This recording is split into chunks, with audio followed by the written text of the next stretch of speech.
Oi, gente, tudo bem? Tô aqui para gravar a segunda parte do meu tratamento do câncer. Hoje eu vou falar um pouquinho do transplante de medula óssea, tá bom? Roda a vinheta. Voltei para falar para vocês sobre o tratamento, né? E essa segunda parte é sobre o transplante de medula óssea. Em 96, que eu comecei a fazer os preparativos para o transplante, porque eu tive uma recaída durante o período da quimioterapia, radioterapia. Eu fiquei 3 anos sem ter nada, tive alta, mas nesse período tive uma recaída. Então, em 96, eu voltei a fazer todo o procedimento e já fui indicada para fazer o transplante de medula. Até a médica falou para minha mãe que eu teria que ir atrás disso, porque podia ser que eu tivesse mais uma recaída, né? E o transplante seria uma forma de meio que deletar a doença, né, que a gente apostava que ia dar tudo certo, que também o transplante não é 100% garantido que isso aconteça, né, que você consiga sarar de vez da doença que você tem, mas é uma forma de acabar pelo mal pela raiz, bem assim mesmo. E daí eu fui indicada para o transplante, mas na minha família não tinha ninguém compatível, eu só tenho uma irmã, minha irmã não era compatível a mim, então eu, graças a Deus, eu podia, né, tinha a oportunidade de fazer o transplante autólogo, que é a medula da gente pra gente mesmo, e não precisei fazer um transplante halogênico, que é o transplante quando vem de um doador. Então isso foi muito melhor para mim, né? Porque eu não precisei ficar esperando, né, no banco de doadores, e eu já não tinha tempo para fazer, tava tudo acontecendo muito rápido, a doença avançando muito rápido, então eu precisava de algo imediato, que graças a Deus aconteceu isso. Entre todas as coisas ruins, né, tinha que ter uma coisa boa.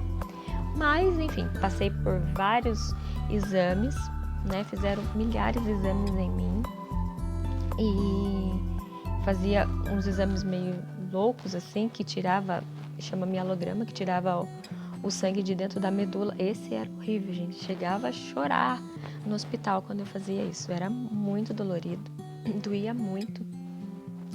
E na época, quando eu sabia que ia fazer esse tipo de exame, eu já ficava chorando, já não gostava muito disso e não tinha o que fazer. Não tinha essa...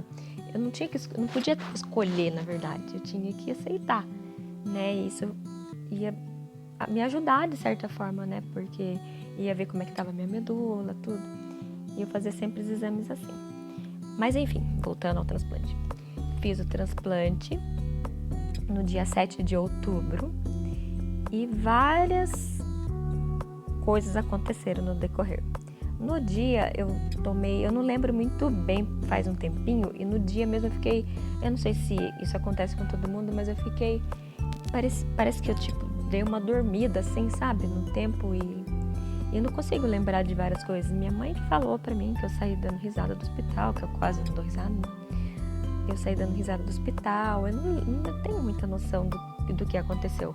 Eu só lembro que eu entrei no hospital, lá no HC, que eu fiz no Hospital das Clínicas, na época, o meu transplante. Eu entrei lá e tomei as várias bolsinhas de medula óssea. E a medula, todo mundo acha que é uma cirurgia que a gente faz. Não, a gente usa um catéter. Eu, na época, usei muito catéter, porque por causa do tratamento que eu fiz, a gente fica meio sem as veias, né, para tomar os medicamentos. Então, ele já coloca um catéter na gente, que é uma veia artificial. Ela é colocada só cirurgicamente, é feito um corte profundo e põe um caninho lá, como se fosse um caninho mesmo. Põe um caninho lá na veia, amarra na veia e ele sai pra fora da pele, assim, fica um caninho.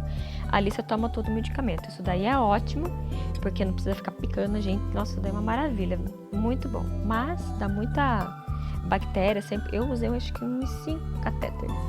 De tanta bactéria que dava. E olha que eu fazia higiene certa, fazia tudo, não sei o que acontecia. Eu usei bastante catéter. Mas no transplante, durante o transplante eu só usei um, graças a Deus.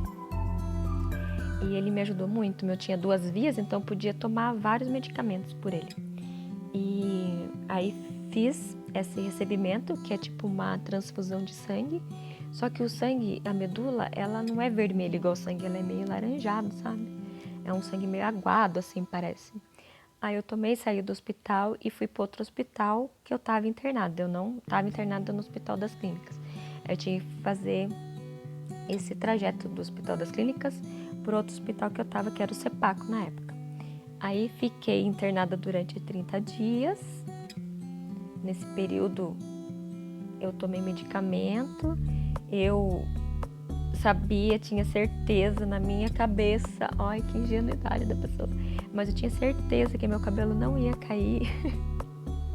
Eu tinha muita fé, mas isso não ocorreu. E a tristeza é igual mesmo da Camila, lá daquela novela que ela fez. Aquilo lá foi impactante porque eu tinha acabado de, praticamente passar por uma situação dessa. Então eu fiquei muito emocionada com aquilo, com aquelas cenas daquela novela. Acho que é Laços de Família, né, o nome. E é traumático, assim, a situação. O cabelo cai, eu puxava, meu cabelo caía tufos e tufos de cabelo e ia direto pro lixo. Isso foi uma das partes, assim, que pegou muito, né? E eu não aceitava aquilo, mas não tinha o que fazer, né? Eu tinha que sarar. E eu pensava muito em cura, então, de uma certa forma, isso não impactava muito a minha vida, né? Ali, o meu emocional estava abalado, mas isso não era grandioso para mim, né? O que eu tinha foco era de estar indo em busca da cura, né? Que o cabelo, ele ia voltar. Isso era a minha certeza, que ele ia voltar. E isso era uma etapa. Mas, enfim, passei os 30 dias internada no hospital. Ali teve várias cenas engraçadas, né? Da enfermeira. Tinha uma enfermeira lá que ela ficava querendo me acordar durante a madrugada. Parecia meio louca e tal. Muitas cenas engraçadas. Do médico falar para minha mãe que eu poderia ter uma visão lá, que tem alucinação, quem toma, porque a gente começa a tomar dolantina, né, que é doses pequenas de morfina, porque eles avisaram minha mãe que quando a medula está voltando a pegar, né, a funcionar, é uma dor insuportável, o paciente não aguenta. Então eu tomava isso, então eu dormia muito, dormia ali, pacotava várias vezes, eu passei, olha gente, acho que esses 30 dias, eu passei dormindo mesmo. Não ia tomar banho, mas assim, acordava só, né, para comer ali. E no início dá muita mucosite, como se fosse aquele sapinho, sabe, na boca. Então você começa a babar muito. Você vira praticamente um recém-nascido. Você só dorme, não tinha fome, acho que eu não conseguia comer porque mucosite baba e você fica daquele jeito esquisito, parece que a saliva fica... é horrível, gente. A recuperação do transplante é muito horrível. Quem tá ali com você do lado tem que ser muito forte mesmo. Meus pais, assim, eles foram abençoados por Deus, porque eles ficaram do meu lado o tempo inteiro. Tinha, assim, minha avó na época que era viva, hoje ela já não é mais. Minha família inteira, minha irmã, minha avó, meu avô, meus pais, meus amigos. Nossa, gente, eu tive muito, assim... Os meus bastidores eram gente muito porreta mesmo. Eles me ajudaram muito, mandavam cartas pra mim. Mensagem, na época não tinha WhatsApp, né? Não tinha celular. Faz muito tempo. Então eles me ajudaram muito a isso. E eu queria estar grata, até gravei esse vídeo para agradecer, né, a eles de todo o apoio, força, né, dos meus vizinhos, das minhas amigas, da minha família. Família principalmente, né, gente? Que pessoas ali que vê seus altos e baixos, vê a vida na real mesmo, o que você está sentindo ali, vê. E tinha várias outras coisas que aconteciam durante o transplante, que depois que eu saí do hospital, eu tive que ficar em São Paulo. Então, durante 4 meses, eu fiquei em São Paulo Fiquei em São Paulo, numa casa de apoio. E assim, era umas coisas bem ruins, assim, porque tinha uma parte lá que era meio nojenta, assim, sabe? Porque tudo que saía de mim tinha que ser medido. Então, eu tinha uma apostila, que eu saí do hospital com essa apostila, que minha mãe teve que ler tudo para poder cuidar de mim. Então eu não podia comer nada que não tivesse bem embalado. Quando eu fiquei internada, eu não podia entrar sem aquelas roupas esterilizadas, sabe? Não podia ter contato com ninguém, ninguém podia me visitar porque eu não podia pegar nenhum tipo de doença, nem gripe, nem nada, nem resfriado. Por mais simples que fosse, eu não podia porque a minha resistência estava muito, minha imunidade estava muito, muito baixa. Então, de uma certa forma, eu ia me recuperar bem. Então, tudo isso foi muito difícil para mim, né? Porque eu sou uma pessoa que eu gosto de estar no meio de pessoas, eu gosto de estar no meio de gente, gosto de conversar, então isso daí foi muito difícil.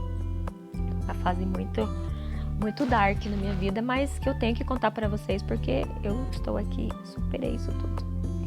E fiquei em São Paulo, não podia voltar embora porque a minha cidade não tinha um apoio, né, de oncologista, nada aqui, não tinha. Se eu precisasse de alguma emergência, eu teria que viajar mais ou menos uns 300, 400 quilômetros e talvez eu não aguentasse. Por exemplo, se eu tivesse uma hemorragia, eu não conseguiria chegar até São Paulo, né, sem ter acontecer o pior, por exemplo. Então eu tive que ficar lá durante esse tempo e meio que morei por lá. Então minha vida era tudo em São Paulo, tudo acontecia. E eu tomava antibiótico de manhã e à tarde. Já tinha saído da internação, já estava em casa, já podia sair. Na época eu saía com máscara na rua. Então era uma época, né, agora a época da pandemia, eu lembrei bem dessa fase que eu vivia de máscara e andava com lencinho, né, porque eu estava careca e tal, não gostava muito de aparecer. Eu tenho poucas fotos desse período, por isso nem vou postar foto para vocês porque eu nem tenho. E era nesse tempo que eu ia, de manhã e à tarde no hospital para tomar um antibiótico, né, que é a fase 2 pós-transplante. E estava tudo indo bem, eu estava respondendo bem os medicamentos, eu tinha uma facilidade, meu organismo respondia muito fácil a as medicações, então até aí estava tudo bem. Um dia eu acordei muito ruim, tive que ir para o hospital. Não conseguia comer nada, comecei a ter uma herpes interna do esôfago até o estômago, não comia nada, não conseguia. Daí cheguei lá no TMO, começaram a fazer exame de tudo que é tipo de sangue. Eu tinha milhares daqueles tubinhos, sabe? E não conseguiram saber o porquê daquilo que eu tinha tido esse tipo de reação, né? Na verdade, esse tipo que eu tinha pego isso porque eu estava totalmente, né, tomada de antibiótico via oral, né, por veia.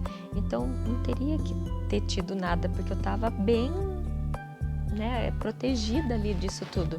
Mas não sabia, então começaram a investigar, fazer um monte de exame.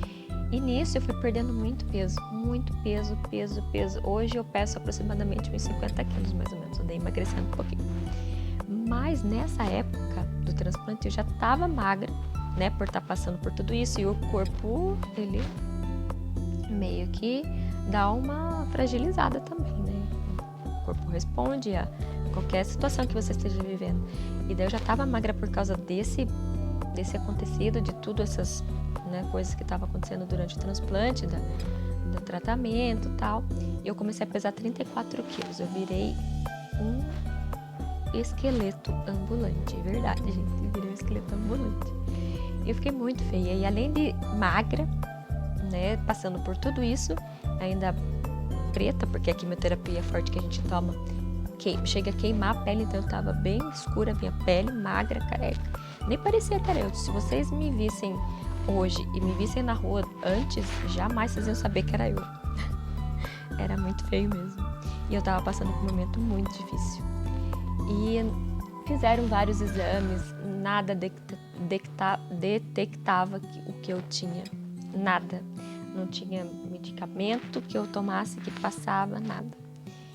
E o médico chegou a falar para minha mãe que já tinham feito de tudo, né, que o transplante, eu não aguentaria fazer um outro transplante ali naquele momento, porque eu tinha acabado de passar por esse procedimento, e esse procedimento é doloroso, é muito forte, então eu não iria aguentar outro tipo de transplante, eu não aguentava, meu organismo estava muito debilitado.